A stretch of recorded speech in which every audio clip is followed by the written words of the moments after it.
২৪-এর গণহত্যার দায়ে আওয়ামী লীগের রাজনীতি নিষিদ্ধের পর সরকারের পক্ষ থেকে বলা হয়েছিল অনলাইন ও অফলাইনে যাবতীয় কর্মকাণ্ড নিষিদ্ধ হবে দলটির। কিন্তু ১০ মে সরকারের ওই নির্দেশের পর প্রায় ২ মাস অতিবাহিত হলেও সে বিষয়ে দৃশ্যমান কোনো অগ্রগতি চোখে পড়ছে না।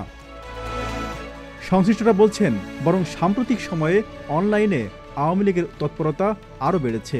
বিভিন্ন পেজ থেকে সরকার ও রাষ্ট্রের বিরুদ্ধে ক্রমাগত অপপ্রচার ছড়িয়ে দিতে কাজ করছে নিষিদ্ধ আওয়ামী লীগ ও তাদের দোসররা। তাদের এমন অপপ্রচারের ফলে দেশের অভ্যন্তরে বিশৃঙ্খলা সহ আন্তর্জাতিকভাবে অন্তর্বর্তী সরকারের সুনাম ক্ষুণ্ণ হচ্ছে বলে স্বীকার করা হচ্ছে খোদ সরকারের পক্ষ থেকেও। বুধবার ঢাকা নিযুক্ত জাতিসংঘের প্রতিনিধি সুশান ভাইজের সঙ্গে বৈঠকে এই বিষয়ে জাতিসংঘের সহায়তা চেয়েছেন প্রধান উপদেষ্টা ডক্টর মোহাম্মদ ইউনূস।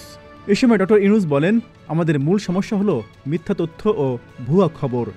এই অপপ্রচারের কিছু অংশ বাইরে বসবাসকারী লোকদের দ্বারা ছড়িয়ে যায়, আর কিছু অংশ স্থানীয় লোকদের মাধ্যমে ছড়িয়ে পড়ছে। এটি একটি ক্রমাগত বোমাবাজি।